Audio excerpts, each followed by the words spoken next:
everyone. Welcome to Deconstructor of Fun's Product Deep Dive. Today, we're going to cover Legend of Mushroom by Joy and Ice Games. So, hi, I'm Jen Donahoe. I'm the Strategic Marketing Consultant at Beta Hat and Jade Inferno. I'm Laura Taranto, Senior Director of Product at Big Fish Games. And we have this super special guest. Super special guest. This deep dive is going to be extra product, extra design heavy. And so we needed to bring in an expert in mid-core gaming. And so it just so happens to coincide with his deconstruction that went into the latest newsletter and blog post. Ken Landen, CEO of Super Secret New Studio. What the hell does that mean, Ken?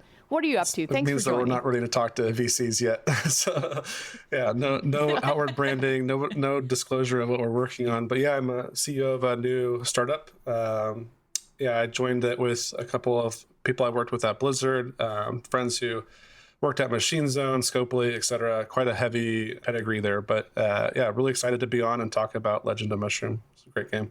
Oh, so happy to have you. I just love talking to product nerds like you, and by nerd, with all due respect.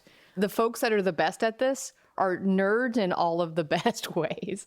So what you're going to get from this video and this podcast, remember now we do both of these things.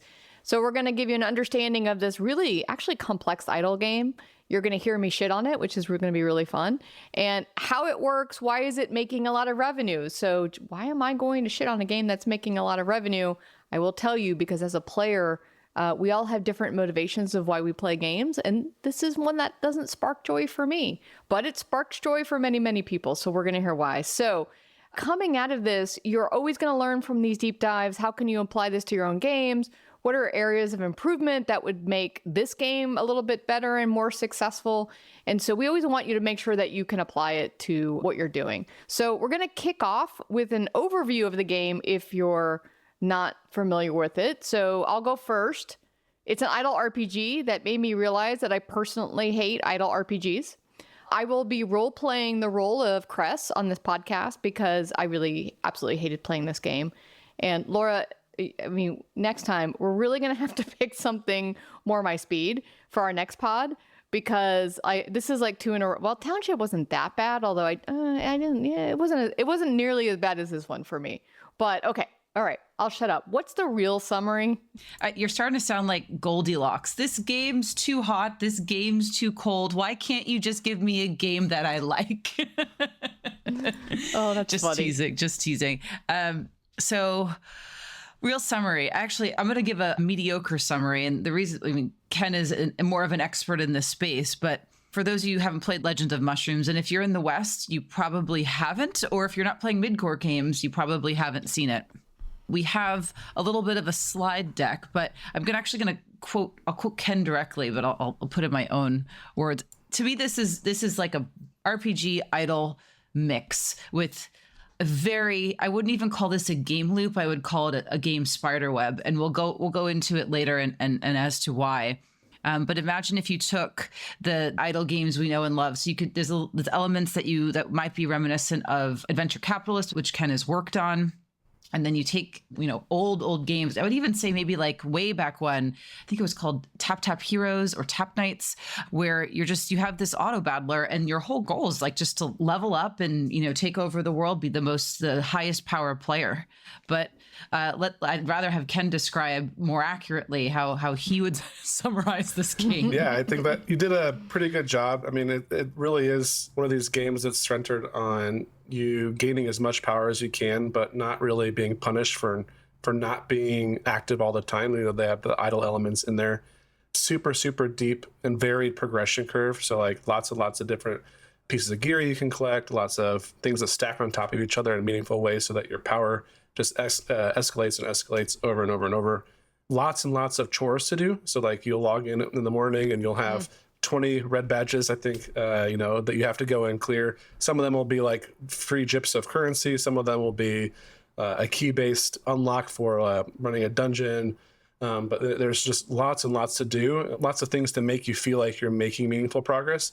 And these games are very, very much about catering towards the players who have this need for feeling like they're making meaningful progress on some like chore. It's almost like an RPG version of a chore for players to do this type of game.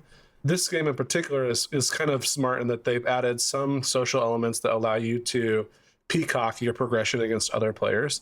They still have a long way to go to like compare against other heavily socialized games, but there's not that many idle games, I would say, that have this sort of social comparison loop. And this is sort of like a good V1 to get us into like a more polished game in the future. Nice, nice. When I worked on a lot of mid-core games at Scopely, we called it housekeeping. You know, all of the housekeeping items that you had to do as a player, you know, when on a daily, you know, basis to get your daily/weekly reward system. And this game is one of the worst housekeeping games I've ever played, where it takes like 20 minutes. And I mean, I actually feel like I haven't accomplished anything, because by the time you finish all that, you collect like 50 diamonds and or gems, and the gems aren't worth shit in this game.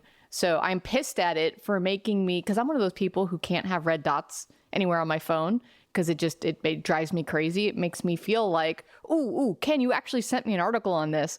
The feeling that there's an uncompleted task drives you to actually engage more, because as humans, we feel like we have to complete a task, which is why badges are there. But in this case, it drives me insane.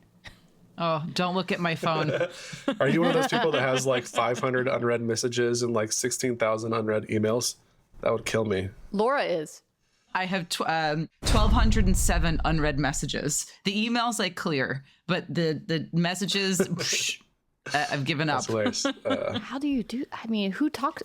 Well, thank God you respond to me. I mean, I'm thankful that I'm not one of the 12,000 that doesn't make it in. All right. So one of the things that we like to do on these deep dives is talk about takeaways right up front. This way, you all get the best learning possible from all of the work that Ken has done in going through all this. So let's go through a couple of them. Ken, why don't you take the first couple, and you and Laura kind of switch off, and I'll come up with the last one. Absolutely. So the first one is to embrace the RNG drip. Make sure the gacha is well balanced. We'll dig more into that a little bit later in this talk, but one of the things that the game does really, really well, which, you know, anecdotally, a lot of our friends have reached out to us about, is this lamp pull system that they have in the game that's just a constant free gacha. So you have this sense of like, ooh, there's this great piece of gear that I just got, and or like between moments of lag of like totally crap gear, that crap gear is still meaningful to your progress, because it's, you know, how you level up your character and earn gold to dump into other progression systems. So that RNG is very, very meaningful. It's another learning that you know, Brawl Stars went into, and they talked about at GDC recently. RNG can be a very, very strong component for retaining players. It's one of the key elements to a retention loop, with varied rewards are super, super important. The second one is catch-up mechanics are extremely important. And once a player leaves, in this game in particular, there's no way for them to compete in the future, which really will likely lead to them churning out. You know, I can see a world in which it's very difficult for their UA team to reactivate players into this game, because once they've been reactivated, they just feel super let down by their progress compared to where they were prior to leaving. And there's no way for them to get back in. I mean, when I say no way, like you can, but you'd have to spend like literally hundreds of thousands of dollars to like get back in the top 20 of your server. And that feels terrible. So they need to figure that system out. I'm gonna let Jen cover the strong and positive social motivations, because there's one feature in this game I really like called the dormitory, and that's probably a negative, you like negative interaction that I have 3 retainers, and I tickle them every day. So watch out! I don't want to do the explicit check mark on this podcast. Easy there, Laura. It's just a feather. It's just a feather. Okay. All right. But I will. There was one when we had a little bit of a pre-show talk, and we were talking about the never-ending battle passes. And if you ever think in a game, like if you look at one of the features you're designing and you think, I don't think I can make a battle pass out of this, this game should teach you, yes, you can. This actually is a great example. If you want to see different ways to do stacking battle passes, multiple layered battle passes, different types of feature interactions, all of them have battle passes. And again, it ties very well into the point of the game. The point of the game is to grow your power, and they give you a lot of ways to do it. They basically want you to spend because the lowest tiers are not super valuable. You don't get enough resources and currency, but they provide ways to progress that I think that can easily be taken into any game you're working on, whether it's mid-core or casual. Yeah, I actually, on this one, I put it in as a joke, in both in a good way and a bad way. As a player, I was like, "Oh wow, which battle pass am I? Am I in the farming one, or am I in the, the other one, the mining one? I couldn't quite keep track." And then, Ken, to your earlier point is, unless you are fully spending at the full amount on every single battle pass and every single thing, there's no way for you to compete on your server. And it goes into your catch-up mechanic. When I was back at Scopely on all the mid-core games, we had games that were live for, at the time, it was like 3 years. We actually had to increase the power and what we would reward people coming into the game for the first time so that they started at a higher level, so that they had at least thought they had a chance to catch up. Luckily, a lot of people don't do good math, and so they don't realize that they can't catch up until a little bit later. But in this game, I've already seen in just the couple weeks that I've been playing how much further away people are getting from me. Like, even in my own family, because you can tell by the mounts. Like, I finally got the spaceship or the airship mount. I was, stuck on the surfboard for forever, and then the hoverboard. And that's a great way to kind of peacock to your other players. But so, I don't know. Be careful about too many battle passes, but also see it as an opportunity. Yeah. For those listening that haven't played the game, a family is a guild. So they call guilds in this game families. Yeah, sorry about that. Everyone has their own branding for the clan, the guild, the whatever. Yeah, the battle passes are insane.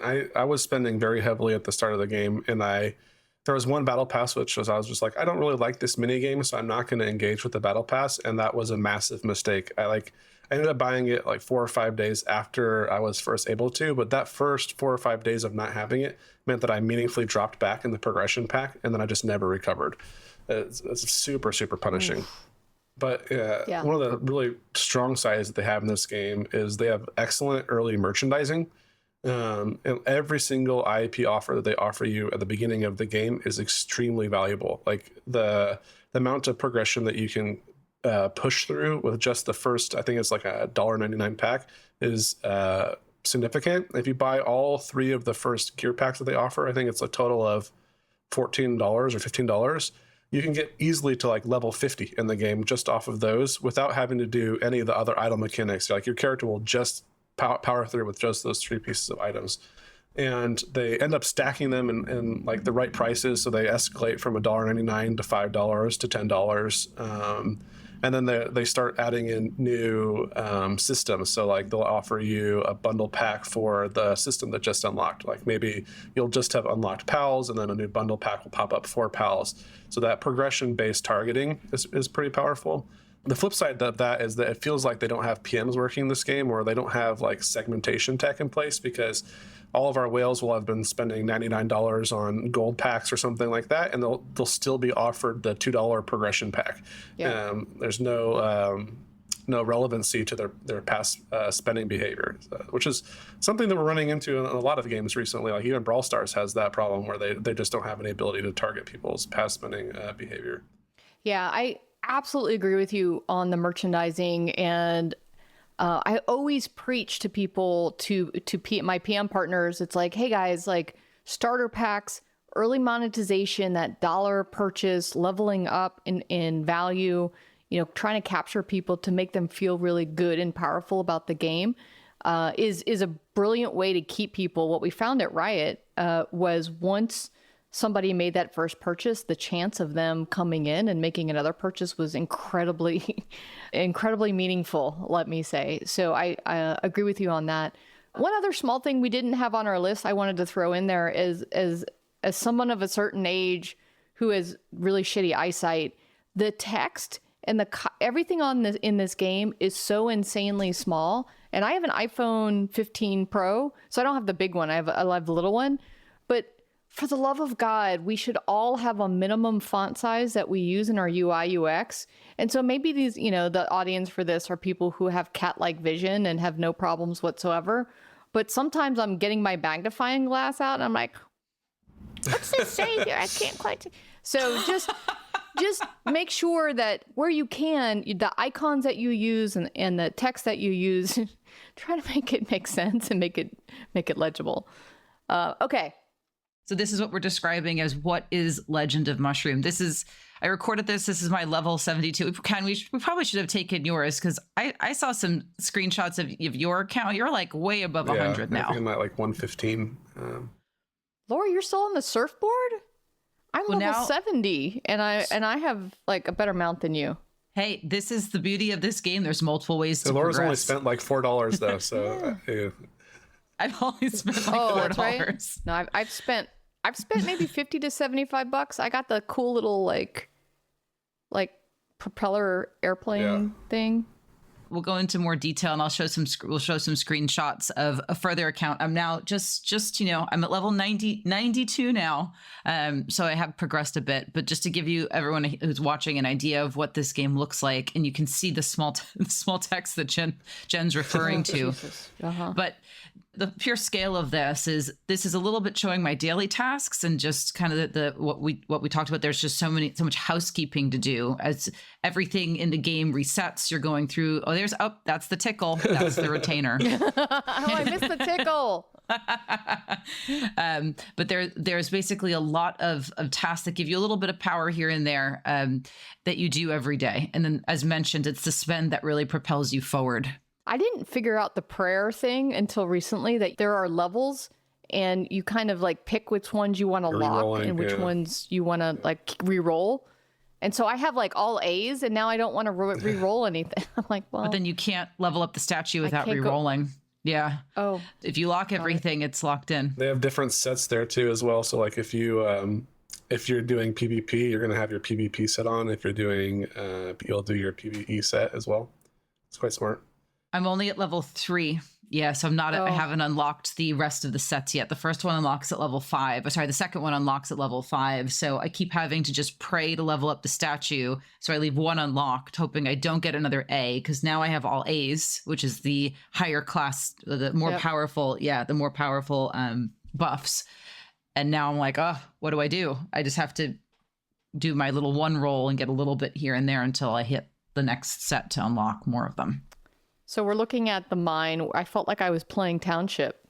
Quite honestly, it's like the exact same thing. Is the only thing I believe that was different is in Township, they have a different radius of what you can see underneath the unmined tiles. So I believe they show you here everything you can get in all areas, where Township only, I think, shows you 1 or 2 squares out. So you have to mine extra to be able to see if there's something under it or use one of the larger clear tools. Yeah, it's strange to me that this doesn't track with the RPG nature of the game at all. It's like literally just mining minigame thrown in on top. It shows that it doesn't really matter what your minigames are. People are still going to engage with it because it's something else to do. Well, we saw that in Whiteout Survival as well. Like they had a fishing game that was, very hyper casual focused. And I think the insight goes to, we've talked about this 1,000 times, that these hyper casual mini games that are utilized in UA that people find very simple and very engaging can be something that you utilize inside your game, especially if you utilize it in UA and there's a reason for you to do it. I think everyone kind of can gravitate towards, I get it, like this is super easy. But when you get later in the game and you've got like 1,000 hammers, or not 1,000, 100, I think I get like 100 hammers. It takes me like 10 minutes to clear them out. And I'm like, I don't want to spend my time on this. Like, allow me to clear this faster. So I think this video goes on for a little bit. I think it's I can't remember, 10 or 12 minutes. So we can jump to, why we selected this game, despite me pushing Jen. Jen's like, I don't want to do this game. This game is, there's no joy. There's no happiness here. And I'm like, but look at these numbers. Look at these numbers. Yeah, it's a top 10 in the world grossing game right now. Or it was when we wrote our article. It was number 10 in the world. Yeah, it's still tracking really high. When you look at it across countries too, you do see a lot of like Eastern, Japan, South Korea revenue. Did it launch there before it launched in the US? Is that why you can see the downloads there in February, massive install rate from Japan and South Korea. It was December and January was South Korea, January and February was Japan, and then you can see it there in the bottom chart. So sorry, if you're on a podcast, we have this is what we do now. We have a deck and we have gameplay and we have videos. This is why we encourage everyone to watch us on YouTube as well. And so we'll try to explain as much as we can for the podcast folks that listen to this as well. But just so you know, March looked fantastic across many countries, US coming in to be more of a top country since it's launched. So now we are on to charts, and all of this is data AI, right? Oh, well, now it's called Sensor Tower. Tower AI, whatever. Every time we talk about it, I'm just going to say App Annie, I'll be like Crest. So this chart is DAU on the top and ARPDAU on the bottom. You guys want to talk a little bit about this? I was just going to say that it's already noticeable that their DAO in Japan and South Korea is starting to decline significantly. Like it's difficult to see on this chart the way it's stacked, but they're seeing significant declines. You can also see that in the previous charts on the revenue. They're already starting to fall off. I think you and I had originally talked about this game likely resulting in the shark fin type monetization and retention, and it's starting to show up in charts. And you'll be able to see that now from these leading countries like Japan and South Korea. And I would assume it's likely due to what you mentioned before, like that. There's no way to meaningfully catch up. This is about people that are going to love this game, want to be number one. And once you take one step back, if you can't meaningfully catch up, it's going to be very difficult to keep people engaged. With these charts, usually we stack them in other episodes. We've shown them by app or just overall. These are specifically for those watching divided by country, so you can see the split and how certain areas of the world, this is performing very well in certain countries over other ones. And the starkness between where the spend is, the downloads, and where users are is not necessarily what we would see like in a game like Township or some of the previous games we've deconstructed. You've heard of Heroic Labs by now, and we keep talking about them because in today's mature market, you need every edge to be successful. Rather than spending those precious company dollars on building game tech, focus on building your game and shipping it. Get into your players' hands faster and grow your community. Heroic Labs is battle-tested partner and friend of the podcast. Their tech enables you to be flexible, creative, and scale for success. Heroic Labs has your tech stack covered. Whether you're looking for a world-class back-end game server, an amazing game development framework, fantastic live ops tooling, or reliable mass scalability, Heroic Labs has solutions for all of these challenges. And it's not just us at Deconstructor of Fun praising Heroic Labs. The company works with some of the world's biggest publishers on many of the beloved games. Focus on your game, save a big chunk of cheese, and avoid tech risks with Heroic Labs. This podcast is brought to you by Data AI.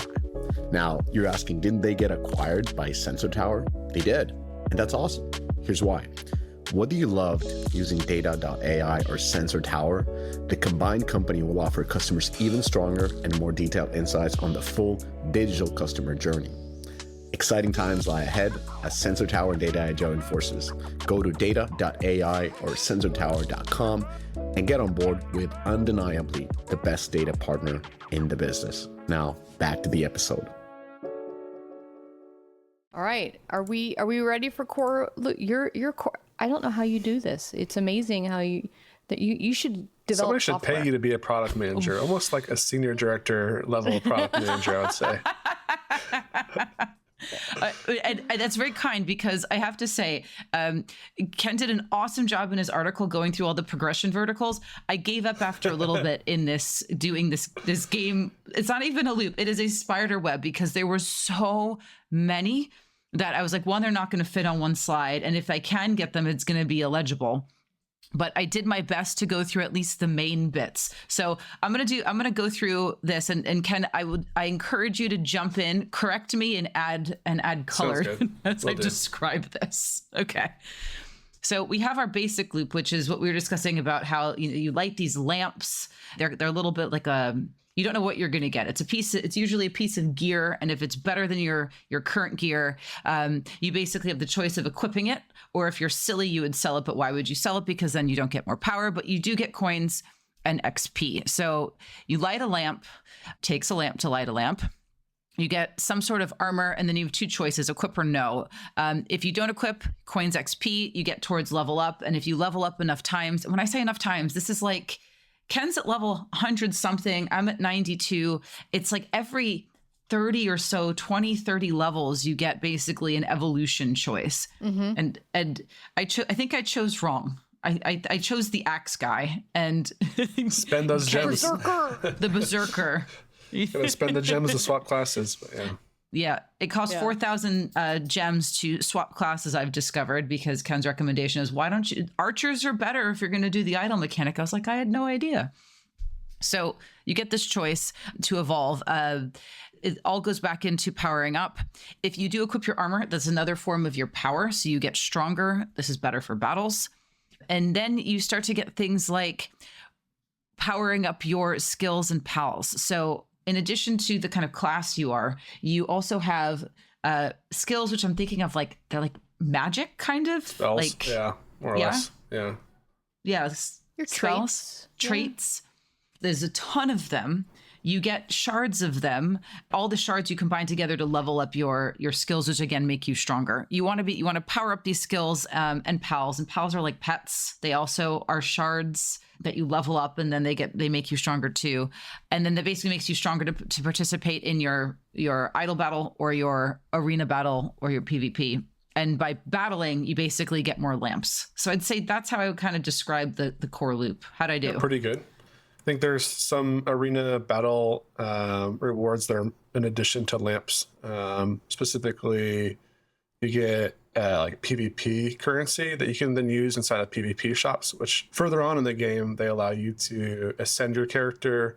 I think there's also some ways you can buy like PvP only pets and skills. Maybe I might be confusing some different shops from the events, but I know that there's exclusive things you can buy inside of a PvP store as well that you use PvP currency in.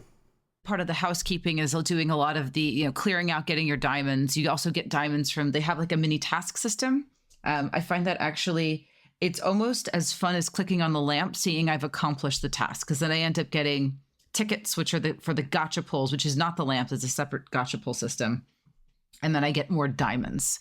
I believe there's a slide later that'll show what the gacha system looks like, but it's basically insert tickets, get shards. Oh, it's, if you go back one, yeah. So if you look at skills and pals on the right-hand side, you basically, this is your gacha, and it gives you shards. You get enough shards, you evolve, level up your skill or your pal, and then you get more power. So just what's on the artwork, what's really funny is it is like a literal gacha machine from Japan.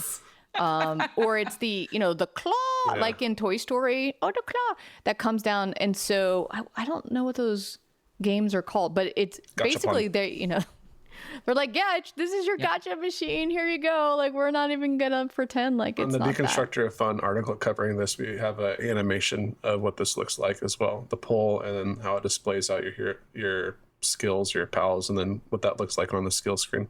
And if you play with sound, it sounds like a slot machine. Oh, I don't play with sound, so I wouldn't have done that. Yes, it sounds. Oh. I basically felt like I was walking into a casino once I started listening to the music and sounds in this game. Do you guys play with sound? Sorry, like I don't know. I never play extremely with sound rarely. Like on my games. I usually will spend maybe an hour or two just getting a sense for the sound and then turn it off. Because I play with my 1-year-old while she's sleeping, and there's a lot of different reasons why I would not want to have sound on. When we were at Congregate, we did a study and found that like less than 9% of all players listened with sound on or play with sound on. In our portfolio of games. That's like hundreds of games at Congregate. Yeah, I thought I had heard similar research that not many people turn sound on. But then what was interesting when I've talked to like the YouTube folks, now again, this is YouTube on mobile, not gaming, but they say most people listen to watch YouTube or engage with YouTube with sound on, because we were talking about ads. And I guess that makes sense, right? If you're watching a video. But a lot of people are starting to turn the sound off, like when they're on the train or on this, and that's why so many videos have captions now. And so they're seeing that go down. with not as many people engaging with sound on YouTube and even TikTok. And so it just means a lot for your UA ads too. If you're going to advertise, you need to think about captioning what sound looks like on and off. Anyway, so sorry, that was a tangent. I was just curious on sound. Laura, back to you on your web game loop spider chart. Anything else you want to hit? The only thing I will add is they do have this. They have a couple side loops that are the coefficient of performance. So this is, you invest in areas of the game that make your future investment in the game easier. So you can, if you do these side quests, like the planting is a good example of it. They have this planting mechanic. It requires different resources, but it gives you power percentage increases. So it's not necessarily direct, like you're not getting power points, but you're basically getting more power or some other efficiency. So the mine, which we showed previously, you're getting all this random stuff. You're getting ore, diamonds, tools, and you're also getting gacha tickets. It costs tools, which refresh over time, but it has a research, basically a tech tree. And doing the tech tree raises your efficiency so that when you need to generate pickaxes or you want a bump in your HP, if you engage in these other two areas, then it makes the rest of your power progression easier. Those are like the two main mini games that are unlocked fairly early in the game. You have the dormitory, which unlocks later, as well as parking wars. And those are very, very similar systems. I found the dormitory to be a little bit weird thematically, like not very politically correct. You're literally like capturing other humans and enslaving them and tickling them for resources. Very strange. The parking wars feature is similar to the dormitory, but you don't capture other people. You elect into other slots, but with this sort of like master type psychology as well. Like you're trying to be on the person's plot of land that is the most powerful so that you can stay there without getting pushed off by other players. On the dormitory, you're trying to capture other players and you want to be captured by somebody powerful so that if somebody tries to steal your players from you, that your master will defend those people. And it's a very interesting like micro mechanic. They have a bunch of different variants of the core combat loop inside of the daily key unlocks. So they have the lamp thief, which is how you get your majority of lamps every day. They have the molten dungeon, which is how you get I think it's gems and gacha tickets. They have a system for your mount, a system for your artifact, and your system for relics. Later down the line, they also have, which is like unlocked very, very far down the line, they have another system for your class awakening. So this stacks up. Like you basically have to engage with, I think it's now 9 different subsystems every single day. Each of these subsystems, if you're not using the autocomplete feature, takes like, I don't know, 5-10 minutes. So like already at an hour a day, just completing all these subsystems if you're playing optimally. And really, they are just like reskins of little micro loops, right? Like their entire purpose is to increase your stats. You have to engage with every single one of them a day. If you don't, you'll fall behind in progression. And it feels to me like a UA play. Like they're making mini games that they think would translate well to like UA adverts and not get them in hot water. But yeah, like the variety of progression verticals means that they have a lot of different systems that they can monetize off of. To our earlier point, if there's 9 different systems in this game that we're saying are meaningful progression verticals, they have 9 different battle passes, and there's $12 worth of spend depth on each one of them. Typically, on top of the battle pass, each of these systems has IP purchase packs related to them. Their live ops is also built off of these systems. So they'll have like a live ops event that is go and pull pals and we'll give you extra rewards just by pulling. Or this will be your mount event. You'll get battle pass points for leveling up your mount. And for this week, we'll put you on a leaderboard and your rewards will be this extra rare mount that you can only get through this event. So it's an interesting way to like add live ops content, but it starts to feel like a chore. For some players like me who are sort of addicted to these idle RPG games, this is the right balance of the amount of them. But I can see how this would heavily overwhelm people. Once you get past like 3 or 4 of these, doing them daily is insane. Like it takes a lot of time. Oh yeah. That's me. Fuck this. So the farming one, where so please do not have timers that are like 5-second timers where you're gonna sit there and make me wait for like 5 seconds. Like I don't understand, like when you're farming something, so especially on this screen, right? So when you harvest, it takes like 5 seconds to harvest, and I'm like, well, why are you doing that? I don't. Yeah, watch this. So this is like the picking and the planting takes time, 1, which 2, doesn't really make 3, sense. 4, It does not need to be that like, long. I think it then, has to do with something of a server check. They're like actually checking to see if you are allowed to pull that thing. There's probably some backend code reason for that, but it does not need to be 5 seconds. It could be 1 second animation, and they can still do the same amount of checks. that aggravates me. Yeah, that part I do find frustrating. And then Ken was talking earlier about the parking wars. So this is the parking lot. So as an example, this lot's full. Oh, I haven't unlocked this yet. Yeah, I'm a mere 70. So Where are you parked? I think I parked in a friend's lot just because, but they could be helpful to hear your take on like how this thing works. Because I'm a little confused. Did you know that you can too. park multiple cars at the same time or multiple vehicles at the same time? Yeah. No, You I can did not park know that. multiple. And basically all this does, you've put yourself out there and you're generating idle rewards for yourself. The rewards that you're generating are dependent on the vehicle that you park as well as its level. You can now level these up on your mount screen, but other players can come over here and attack you. And in doing so, you see remodel there all the way to the right on your screen.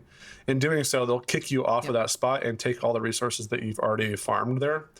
So you're incentivized to go onto a spot where the owner of that plot of land is very powerful. So they protect you from being killed.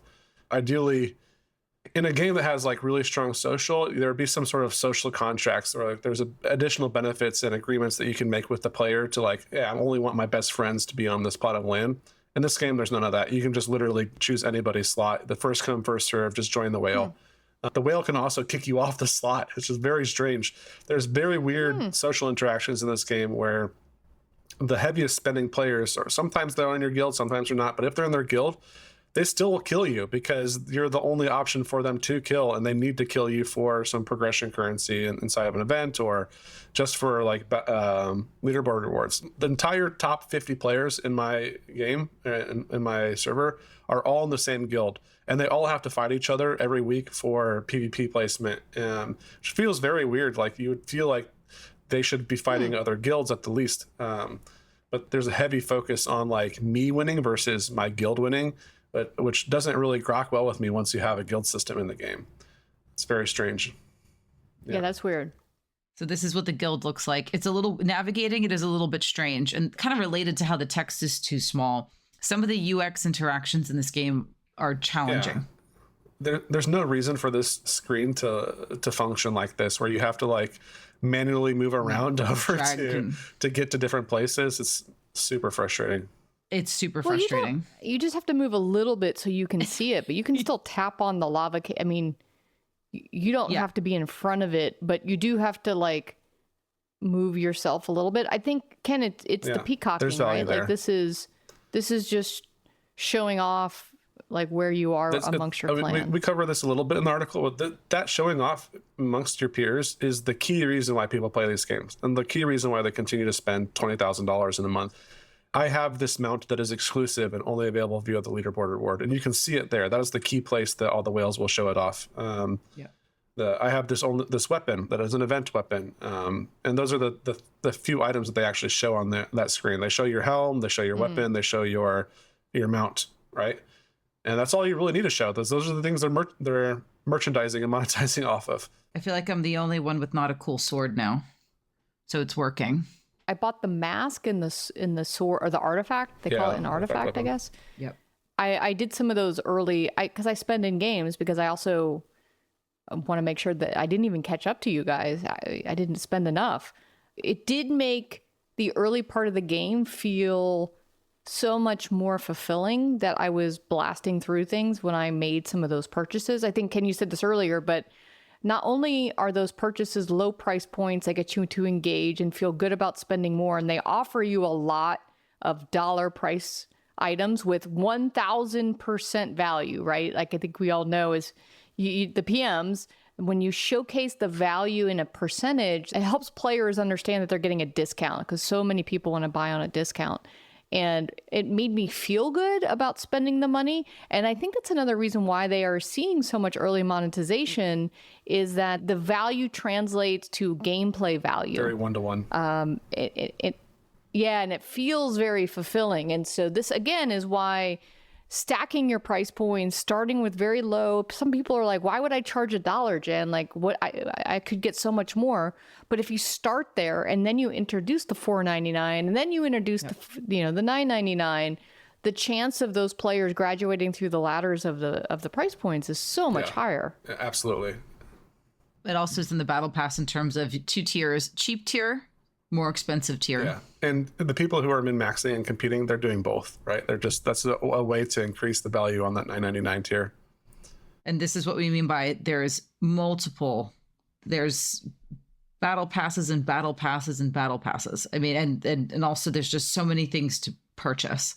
They do this stinky thing, and Whiteout Survival did it too. So at the top of the screen, there's usually a little chest there. Actually, I don't know if it's in the growth pack. Oh, it's here. Yeah, I've already so that claimed little it. chest, you've claimed it today. So I did my house day, every single thing you can tap into is badged, and and they give you a reward, but the reward is like, it's like somebody throwing you a penny or the lowest currency possible. And again, it does play to people like me who are like, ooh, am I missing something by not clearing all of my badges? And so now I'm trying to optimize and get efficient about, okay, well, do I collect my badges at the end of my session or at the beginning? Because sometimes I'll clear all my badges and then I'm playing and then they're all up again. And I'm like, I did not do that efficiently. You guys are also West Coast, right? The server reset time is 9 o'clock at night. Yeah. So if you're playing around 9, your badges will reset at that time. Yes. I am very aware from my Gossip Harbor and Travel Town exactly when that reset happens, which is 4 or 5. Depending on daylight savings, because it does switch with daylight savings. Hey game devs, are you tired of dealing with complicated payment processes all over the world?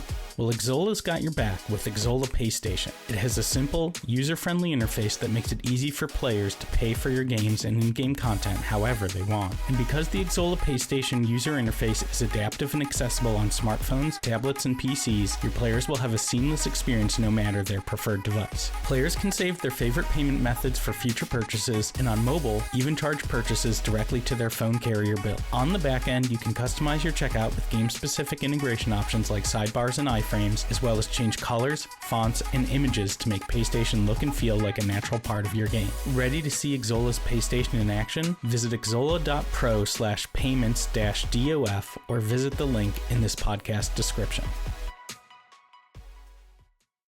The games industry is experiencing unprecedented growth, with global revenues projected to reach a staggering $268 billion by 2025. But with more players than ever connecting across platforms and devices, how can your game stand out against the competition? AppsFlyer has created AppsFlyer for Games to help you unlock your players' true LTV by providing a wealth of game measurement solutions, unique industry insights, and proven best practices. Our dedicated hub is packed with innovative products, industry partnerships, and unrivaled expertise to ensure your game brand adapts and thrives. We understand that every game is unique, and AppsFlyer's data-driven insights allow us to cater to your specific needs. We know that in today's evolving landscape, staying ahead of the curve is crucial. Trust in AppsFlyer for Games to guide you through this exciting journey. We have the tools, the knowledge, and the passion to help you succeed in this ever-expanding landscape. Together, we'll conquer new worlds, both real and fantasy, break records, and create gaming experience that leave a lasting impact. Get in touch with AppsFlyer for Games today and unleash your game's true potential. AppsFlyer for Games, supercharging the gaming landscape. Any other parts we want to show that we want to cover with the game live, or should we start going into some of the areas where we think it can be improved?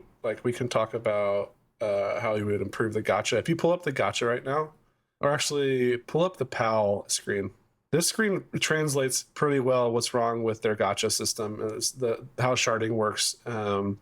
Their gacha is a shard-based gacha, which means that you have to, every time you pull, you get a high volume of shards, pulling 30 items at a time. But there's typically, you need hundreds of shards at the lower levels to be meaningful. At the higher levels, you need 3, 4, 5, 6 of them to be meaningful. And you never really get the sense that you earned anything significant after the first pull of something. Yeah. And it's a really bad translation for money. Additionally, like the utility of them is poorly designed. If I send you a screenshot of my screen, I have most of the skills unlocked now, including all the way up to the highest tier of skills. I don't use most of them. I use that little shield bubble thing and the healing one because that's how I survive boss levels. Like they're designed in a way that you're supposed to try to just like quick equip your most highest tier stuff. But if you do that, you're not playing optimally. Like, and that's like a weird learning. Why would you allow people to just quick equip the highest rarity stuff, but then not have the most valuable skills be the highest rarity? Like, there's no defensive skills at the highest tier. And that means that I'm just going to get instantly killed at some point when the boss content gets really difficult. Interesting. But if you put that little mushroom bubble, what is it? You have like in the middle of your screen right there. Yes, Shroom Shield. Yes. So that's one of your 2 defensive ones. And the one right next to it is your healing skill. Those are like the 2 most powerful skills in the game. And they are like mid-tier rarity. Putting those on will keep you shielded in boss fights and healed. Especially if you're not playing on auto mode. If you play on manual mode, you can stagger the shield from the mushroom shield and then the heal. If you play on auto, they'll proc at the same time and then you'll be healing yourself while you're at full health and it won't work. The auto logic in the game is not the greatest.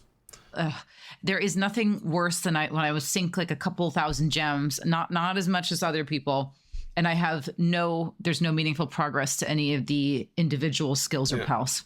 And I'm like, I just got all this stuff. To be fair, I did the quick equip because I'm not a min-maxer as much. But I would fully expect to see if I've 5,000 sunk, which is what, maybe 7 gacha pills ish, 5, 6, 7 gacha pills, then I thought I would get something that would be upgraded to the point where the game would, when I did quick equipped, it would be a noticeable increase where there'd be recommended me something stronger. And that just doesn't For comparison in Genshin, I'll use Genshin because it's a best practice in my mind. If you're pulling 10 heroes at a time and you're pulling 16 times, you get an automatic 5-star character in their game. And that character unlocks meaningfully new gameplay, right? Like the way that those hero gacha games play together is that by every new character has a new ability that interacts with the map and the world in a new way. And you have combinatorics that allow you to stack different characters together to have additional new utility on top of that. This game does not work that way at all. So like the utility that you get from the skills and the pals is super low, and the value translation of how much money I'm spending to the power I'm getting when I do that is super, super poorly translated to the player. So that's probably my biggest one. I can't see that system monetizing very well for them. I would imagine that if there was an iteration on this game, they need to look at the gacha system very heavily. Makes sense. I think the next big area, we can talk a little bit about optimizing ad placements briefly. Sure. I don't even really notice them. Even the opportunity for ads. How do you even get click that on the one? Oh, it is now bringing your exact point up. It is a very small button next to the title of the dungeon you're in the main battler. What? Yeah. Let me get my There's magnifying glass because I can't see. Then you can also, as part of your the daily 2 little. Yeah, and then part of your daily tasks, you're going, as Ken mentioned, you're going to the dungeon. You're assaulting the lamp thief to get lamps. If I remember correctly, the keys from the Chrono Tower are what upgrade your mount. I can't remember what the ancient city does. There's this. That's your relics. This one is the relics. Yeah, and then you basically get a certain amount of keys, and then you basically what the ads enable you to do is run more play more. keys. Yeah.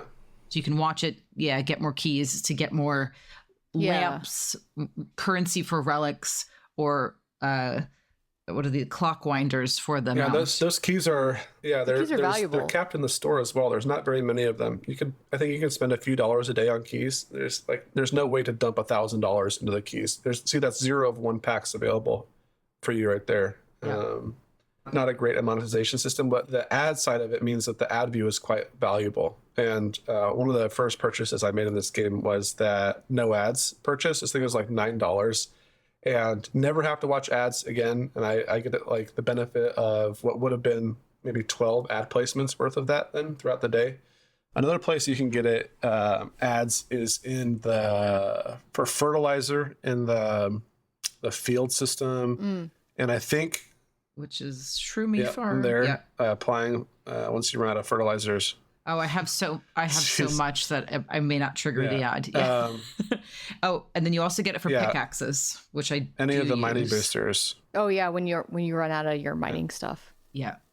But there's not a single vertical that is like exclusive to ad monetization, which is interesting to me because Legend of Slime, which this game is based off of, does have that. There's a vertical in Legend of Slime that is monetized extremely well through ads, and they didn't carry it over to this game. I don't know why. It would have increased their ad revenue significantly because players would have just watched it every single day. I think it's because their whole entire transition away from ads revenue into IP revenue means that most of the players who are IP spenders are going to be spending on that no ads placement anyways, and therefore they would have not monetized as heavily had they kept one of the verticals to be ads only.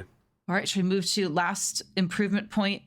And I mean, I have a big gripe with this. I have a gripe with the PvP matchmaking. That was my biggest complaint. When I go to the arena and I'm trying to do, please tell me someone else is frustrated with this. I have 4 challenge tickets. Yeah. Am I going to compete against any of these players? No, because then I will lose trophies.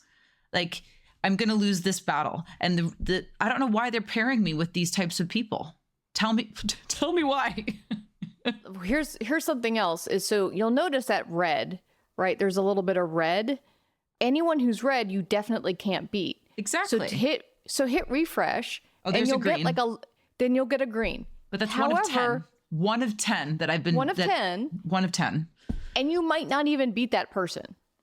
Yes, right? That's the worst. When it's green, I should win, and I do not win. Oh, you're winning this one. No, all the time for me. Yeah. Oh, good job for you. Yeah. Yeah, I stopped because I was getting my ass kicked. Yep. 1 of 15 now. There was one battle of 15 that was winnable for me, and I don't understand why they're organizing the matchmaking this way. They're basing it off of your points that you've gained. So you have 972. And if you press challenge, they're pairing you against like-pointed people instead of like-powered people. That's because these dumb. Players that they're showing you right now have not probably challenged anybody. Those players are not farming points. So your pool of people you're attacking is heavily skewed towards powerful AFK players. I want people I can actually have a decent battle with. Dumb. Like give me a couple points above, couple points below, but make sure of my 5. It's something that actually gives me at least the belief that I have a chance of winning, even if it's a little outside of where my power is. And to our point earlier, like these top 3 players may all be in the same guild, and they're only ever going to get points if they fight each other. So you're like knocking your friend down to boost yourself up, which does not feel great. Okay, I got to be honest. I played the ranked match quite a bit, and I know it's leagues, so I think I'm in gold 5. I don't know how. I have no idea how I got here. I just kept challenging people, and it kept having me compete against other players in leagues higher than mine, and it left me in a state of constant confusion. I didn't even know there was ranked. You can instead of doing like a random challenge, do like a targeted challenge.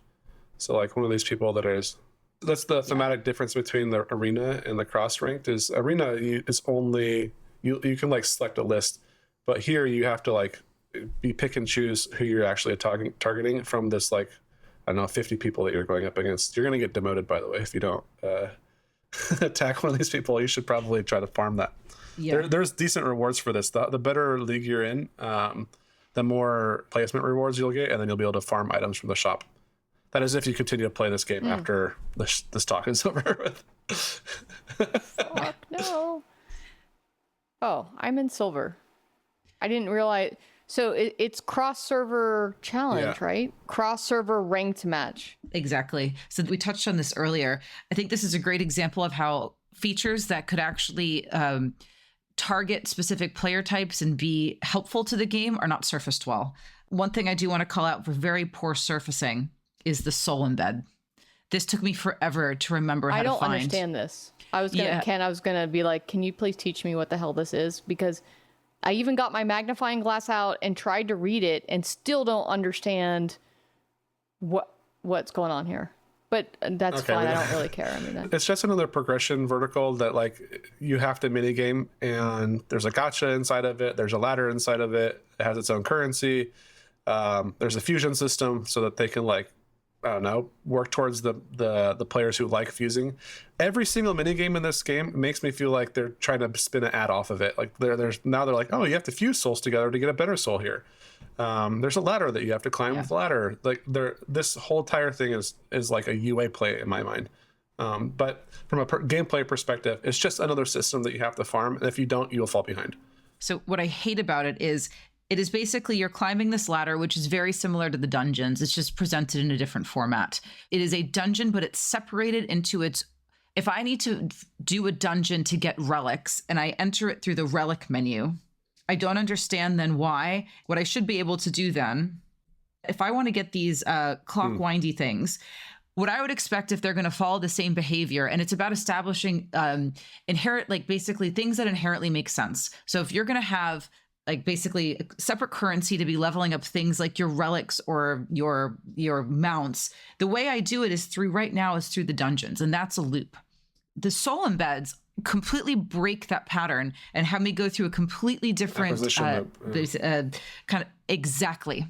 And it's very frustrating, and it requires players to remember where things are. And that is one big gripe I have about the game. If you want to expand your audience, it needs to be much more intuitive. There's no reason for me to have to try to memorize the paths of tapping here and there to remember how to get to specific things in the game. They have an additional slot for it as well inside of your like dungeon key page. If you click on the X, like just add it down there. Just add it below all these things. Why not just put it in that coming soon section, right?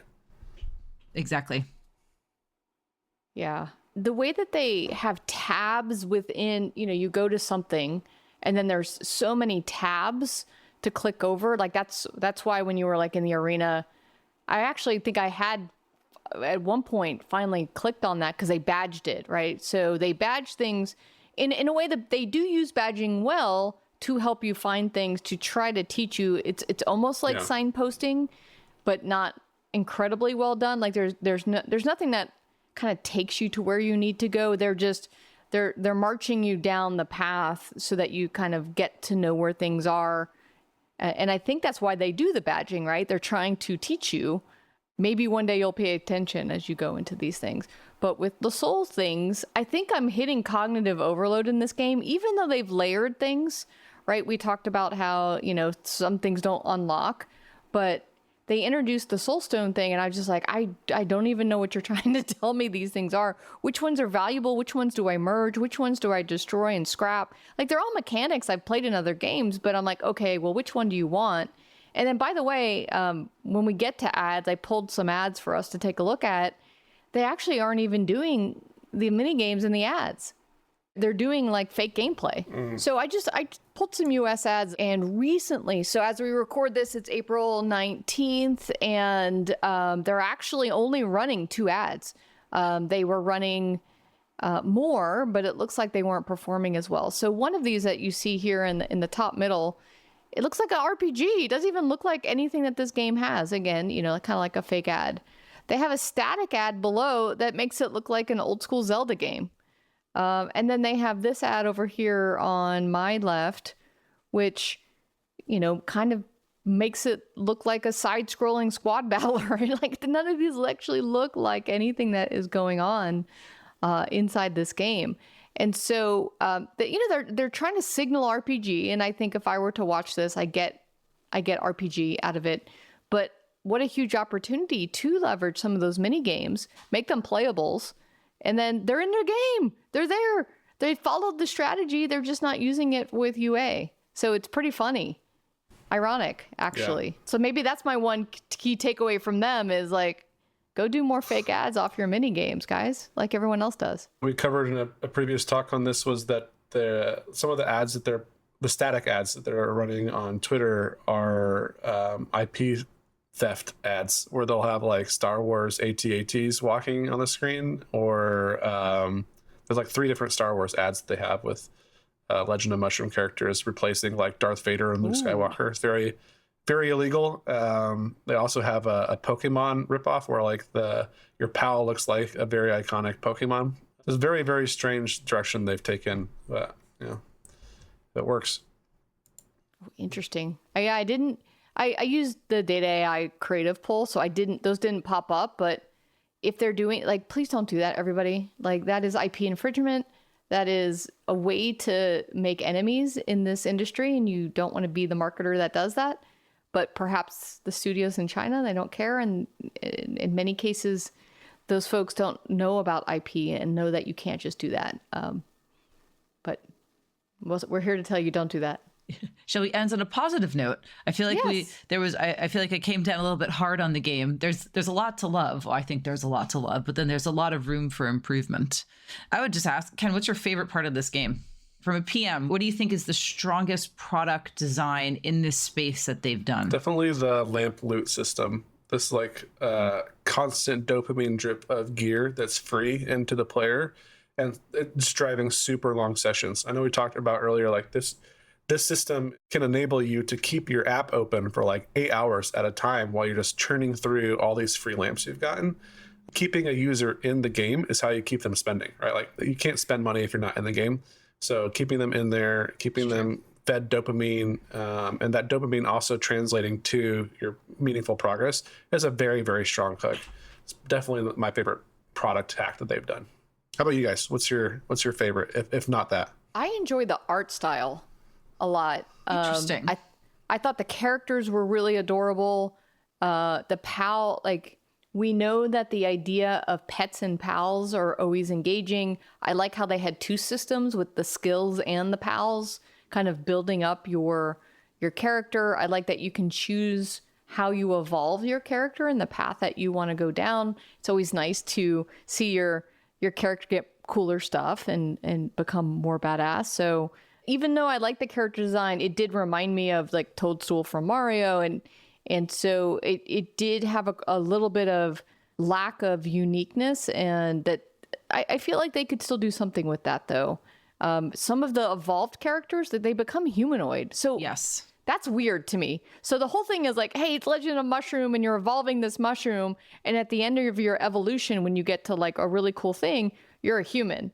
And so to me, that was really weird and kind of took me out of the fantasy. But I'm not cool enough to be a human yet. Ken, did you get that high? I'm fully awakened, as they would say in the game. You're awakened from mushroom state, yeah. It's like, what is it, like a butterfly from a chrysalis, but so humans come from mushrooms, everyone. That's the science lesson for today. That is my favorite part of the game. That actually is a huge motivator for me, is becoming the human bit and seeing the evolution. That is why I'm driving towards, I think the first proper humanoid character is level 100. And that is why I am 92 with my game sitting open, just drawing lamps, battling, earning currency, doing my housekeeping to get to that state. The power fantasy is real there. Like from an RPG perspective, you're leveling up over time. My class gets better over time. Visually, I get cooler over time and more big and strong, more humanoid. Yeah, I totally rock that. So I guess one other thing that I liked and I didn't like, do you remember when you first opened this game and it's auto battling, and I'm like, what the fuck is going on? Like, what do I need to be doing? And I felt a little like manic and out of place until you figured out that, oh, this game just auto plays. And because I was like, well, what if I die? And you don't know right away that you can't actually die. Like, there's nothing you can do about that. So it was unique, and then it was the first game that has ever done that to me. And maybe I'm not playing enough idle games. Like, again, not my genre. But has any other game done that, where you just open it up and your dude's just battling? There's a few idle RPG games. It's not new for Legend of Mushroom or the developers. Like, other developers have done this. The sort of like continuous running motif that you're just always fighting, and then you hit a wall, and then you have to push past the wall by farming up on that time period for a long time, or spending money to get past it. It's quite common. It had no instruction, though. Like, you come in, and I felt a little bit lost in the beginning. And so there might have maybe, again, sometimes what we're finding is that these games are targeting people that are very used to these kinds of games. And if they ever have a hope of growing the audience, you do need to do some research with players adjacent. Like I'm a squad RPG player, right? Like I'm an adjacent category, but if I'm not used to your mechanics, how do you do some research with those folks to be like, okay, well, maybe we need to do a little extra hand-holding, a little extra signposting, a little extra tutorial to help somebody know what to expect when they're coming in? Because I wanted to throw my phone against the wall when I first opened this. I'm like, what are you guys making me play? I didn't understand. And so that's what I think the challenge is for developers when you're in a specific genre. We talked about this with AFK Journey too, how they were out there marketing like, hey, you unlock all the characters, you get 200 free pulls, whatever I forgot the details of what it was. But it's so inside baseball. Yeah. It's so, the information is so inside this insular group of people. If you want to grow, you have to make sure that you've got communication for different segments and audiences who might not be your core audience. Anyway, that's a little extra opining on my side of what I would do different. Yeah, their Fatui is a little bit rough. There's also that the lamp loop where you're manually foddering gear for a while. That lasts way too long. I think that lasts until like, I want to say like level 16 or something like that. And it needs to be like level 2. Instantly allow me to auto fodder. Because players generally don't care what gear they're picking up so long as it's better. Like, show me a green arrow up. Okay, I want that one. Yeah. Yeah. I didn't figure that out soon enough. And so again, it's like I felt like the game wasted my time. And yeah, don't do that to players. All right. Are we good? Any final thoughts? Good. Thanks for having me on. Good. All right. Thank you, everybody. Ken, it was awesome. Thanks for joining us, Ken. This is amazing. Again, great write-up on the blog. If you want to reach out to Ken, you're in the Deconstructor of Fun Slack channel and LinkedIn. I'm on LinkedIn and I'm addicted to the Deconstructor of Fun Slack. You'll see me posting there quite frequently. I know you covered a lot of GDC. I thought, didn't you post a lot in there of like some of the talks and stuff, if I'm remembering correctly? Yeah, thank you for doing that. It's a service to everyone. And all right. Thank you, guys. Laura, what are we doing next? Have we talked? Do I get to pick? Travel Town. Oh, no. You guys just did a whole... You went to the enemy and did a pot. I'm just kidding. They're not our enemy. We're all friends here. I know. I'm joking. Okay. How about... You've been so kind. You basically... I've been dragging you around. Do this game, do this game, do this game. So have a look. Dealers, your choice. I'm really curious now which direction you're going to go with that. Ken, do you have a suggestion? WWE champions. Go old school. Go some you know really well. Get Zoe on and talk with her. Oh my God. I can't do that again. I can't. I don't think I could open up that game and although it would be kind of fun to see where they're at. But no, it's so mice nuts now, to Cress's point. Okay. Well, we'll figure it out.